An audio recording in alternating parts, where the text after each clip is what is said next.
नमस्ते।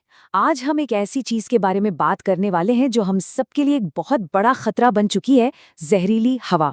आज की इस चर्चा में हम एक बहुत ही प्रैक्टिकल और एक्शन ओरिएंटेड गाइड पर फोकस करेंगे। हम देखेंगे कि आप अपने घर को, अपने परिवार को इस गंभीर खतरे से कैसे बचा सकते हैं। तो चलिए बिना किसी देरी के शुरू करते हैं। जरा इस नंबर पर गौर कीजिए, 8। ये कोई मामूली नंबर नहीं है। स्टडीज से एक डराने वाली सच्चाई सामने आई है। दिल्ली एनसीआर जैसे भयंकर प्रदूषण वाले इलाकों में लोगों की औसत उम्र इसी जहरीली हवा की वजह से 8 साल तक कम हो रही है। सोचिए, 8 साल। ये एक ऐसी कड़वी सच्चाई है जिससे हम मुंह नहीं मोड़ सकते। और अगर आपको अभी भी लग रहा है कि इससे क्या ही फर्क पड़ता है, तो इसे ऐसे समझिए। इस जहरीली हवा में सांस लेने का सीधा सा मतलब है कि आप दिन में 7 सिगरेट पी रहे हैं। जी हाँ, 7 सिगरेट।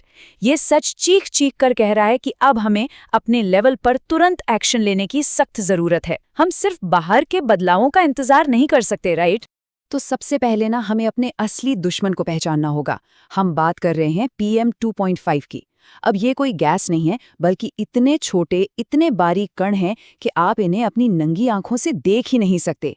सोचिए, ये हमारे एक बाल से भी 30 गुना छोटे होते हैं। इतने छोटे होने की वजह से ये हमारे शरीर के सारे डिफेंस सिस्टम को चकमा देकर सीधे फेफड़ों में, खून में और यहाँ तक कि हमारे दिल और दिमाग तक पहुँच जाते हैं। और इन्हीं कणों को अपने घर से बाहर निकालना हमारा सबसे बड़ा मिशन है। तो इस खतरे से निपटने के लिए हमारा एक्शन प्लान 4 हिस्सों में बटा है।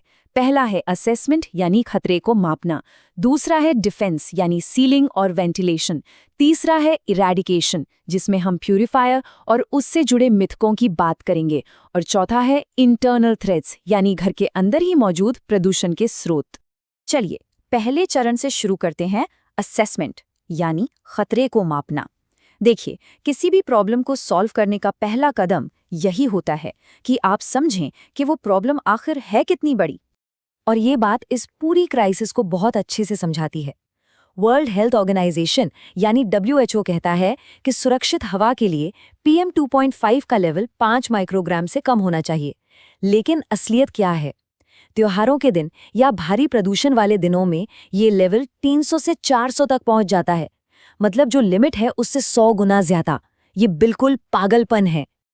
अब इतने भारी प्रदूषण से बचने के लिए हमें अपने घर की हवा पर नजर रखनी ही होगी। इसके लिए आपको एक अच्छा एयर क्वालिटी मॉनिटर लेना चाहिए। ऐसा मॉनिटर जो PM 2.5 और कार्बन डाइऑक्साइड यानी CO2 दोनों को ट्रैक करे। अपना एक रेड लाइन गोल सेट कर लीजिए। हमें घर के अंदर PM 2.5 को किसी भी हाल में 20 से नीचे रखना है। इससे आपको एग्जैक्टली पता चलेगा कि घर को कब सील करना है और कब खिड़कियां खोलनी है। अब बढ़ते हैं हमारे दूसरे चरण की तरफ, डिफेंस यानी सीलिंग और वेंटिलेशन। अब हमें अपने घर की बाउंड्री को सुरक्षित करना है। आपको जानकर शायद हैरानी होगी कि हमारे घर के अंदर का लगभग 54 से 96% प्रदूषण बाहर से आता है और हमारे फर्श पर बैठ जाता है। इसलिए आज ही सूखी झाड़ू लगाना बंद कर दीजिए। जब आप सूखी झाड़ू लगाते हैं तो ये खतरनाक कण वापस हवा में उड़ने लगते हैं, जिससे PM 10 का लेवल 8 गुना तक बढ़ जाता है। अमेरिका में तो कई जगह ऑफिस में सूखी झाड़ू लगाना बैन है। इसकी जगह हमेशा गीले पोछे का इस्तेमाल करें या फिर ऐसा वैक्यूम यूज करें जिसमें HEPA फिल्टर लगा हो। ये एक बहुत ही जरूरी रोजमर्रा की आदत है। अब बात करते हैं सीलिंग और वेंटिलेशन रूटीन की। ये एक बहुत ही जरूरी बैलेंस है। सबसे पहले खिड़की और दरवाजों के गैप्स को फोम या रबर स्ट्रिप से सील कर दें ताकि PM 2.5 बाहर ही रहे। लेकिन रुकिए, पूरी तरह सील कमरों में एक और दिक्कत है, CO2।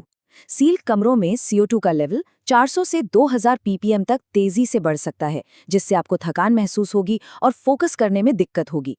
इसलिए दिन में जब बाहर प्रदूषण थोड़ा कम हो तो 10-15 मिनट के लिए सब कुछ खोल दें। इसे क्रॉस वेंटिलेशन कहते हैं। और जैसे ही CO2 कम हो जाए, कमरे को वापस सील करें और अपना प्यूरिफायर ऑन कर लें। हमारा तीसरा चरण है इरेडिकेशन यानी प्यूरिफायर और उससे जुड़े मिथक। कमरा सील हो गया, अब हमें उन कणों को खत्म करना है जो किसी तरह अंदर घुस आए हैं। अब प्यूरिफायर के बारे में एक मजेदार बात बताऊं। ये असल में बहुत ही सिंपल मशीन होते हैं, बस एक पंखा और एक फिल्टर, दैट्स इट। मार्केट में बहुत सारे फैंसी फीचर्स वाले प्यूरिफायर मिलते हैं, लेकिन आपको सिर्फ एक चीज पर फोकस करना है, ट्रू HEPA 13 फिल्टर। ये फिल्टर लगभग 100% खतरनाक कणों को पकड़ लेता है।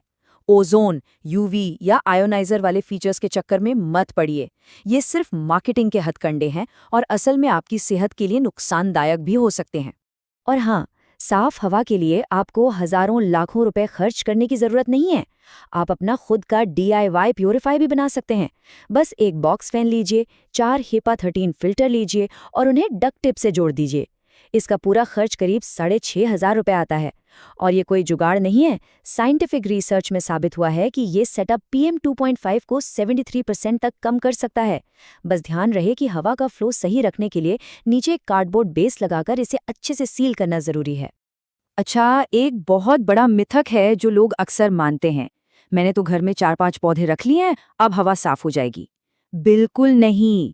ये सोचना एकदम गलत है कि कुछ पौधे प्यूरिफायर का काम कर सकते हैं। सच तो ये है कि 50 स्क्वायर मीटर के कमरे में हवा को थोड़ा बहुत भी साफ करने के लिए आपको कम से कम 500 पौधों की जरूरत पड़ेगी। तो प्लीज सिर्फ पौधों के भरोसे मत बैठिए। हालांकि अगर आपके पास काफी जगह है तो बड़े पैमाने पर प्राकृतिक समाधान बिल्कुल मुमकिन है। दिल्ली के एक कपल का उदाहरण बहुत इंस्पायरिंग है। उन्होंने अपने घर के आसपास एक बड़ी सी पानी की दीवार और करीब 15,000 पौधों का इस्तेमाल किया। और पता है क्या हुआ? उन्होंने अपने एरिया का AQI 400 से घटाकर सीधा 15 कर दिया। ये दिखाता है कि अगर आप ठान लें तो बड़ी से बड़ी प्रॉब्लम भी सॉल्व की जा सकती है। अब आते हैं हमारे आखिरी और चौथे चरण पर, इंटरनल थ्रेट्स, यानी घर के अंदर मौजूद प्रदूषण के स्रोत। ये वो चीजें हैं जिन्हें हम अक्सर इग्नोर कर देते हैं। अब जरा इस डेटा को देखिए। आप एक पूरी तरह से सील और प्यूरिफाई किए गए कमरे में बैठे हैं और आपने सिर्फ एक अगरबत्ती या मोमबत्ती जला ली। आपको अंदाजा भी नहीं होगा कि इसके नतीजे कितने भयानक हो सकते हैं। ऐसा करने से अधूरा दहन या इनकम्प्लीट कंबशन होता है। जो PM 2.5 लेवल 20 पर होना चाहिए था, वो अचानक से शूट अप करके 779 तक पहुंच जाता है। ये बाहर के प्रदूषण से भी कहीं ज्यादा खतरनाक है। घर के अंदर धुएं का कोई भी सोर्स आपकी साफ हवा को पल भर में बर्बाद कर सकता है। और हमारी रसोई, वो तो एक और बड़ा खतरा है। क्या आपको पता है कि गैस स्टोव के इस्तेमाल से बच्चों में अस्थमा का खतरा 42% तक बढ़ जाता है। खाना बनाते समय घर के अंदर का PM 2.5 159% तक बढ़ सकता है। लेकिन इसे मैनेज करना बहुत आसान है। अगर हो सके तो इलेक्ट्रिक इंडक्शन स्टोव का इस्तेमाल शुरू करें। खाना बनाते समय हमेशा किचन की खिड़कियां खुली रखें। और सबसे ज़रूरी बात, एग्जॉस्ट फैन खाना पकाने के दौरान और उसके 15 मिनट बाद तक एग्जॉस्ट फैन को चालू रखें ताकि धुआं और CO2 दोनों बाहर निकल जाएं। तो अब इन सारी बातों को एक साथ जोड़ते हैं। देखिए, साफ हवा अब कोई लग्जरी नहीं रही। ये फिल्टर किए हुए पीने के पानी की तरह ही हमारी एक बेसिक ज़रूरत बन चुकी है। आपको बस कुछ आदतें डालनी है। PM 2.5 और CO2 को मॉनिटर कीजिए, गैप्स को सील कीजिए, सूखी झाड़ू की जगह गीला पोछा लगाइए, सही तरीके से वेंटिलेशन कीजिए और सिर्फ कुछ पौधों के भरोसे रहने के बजाय ट्रू HEPA फिल्टर का इस्तेमाल कीजिए।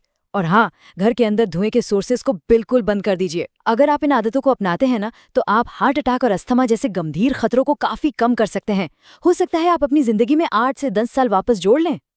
तो इस पूरी चर्चा के बाद मेरा आपसे एक बहुत ही सीधा सा सवाल है। अपने और अपने परिवार के कल को सुरक्षित रखने के लिए आज आप अपने घर में इनमें से कौन सी साफ हवा की आदत लागू करने वाले हैं? क्योंकि देखिए, सिर्फ प्रॉब्लम को समझने से कुछ नहीं होगा। सही मायने में फायदा तब होगा जब आप इन साइंटिफिक और प्रैक्टिकल आदतों पर आज ही एक्शन लेंगे। हवा खराब है, लेकिन आपके पास इसे ठीक करने की पावर है। चॉइस आपकी है।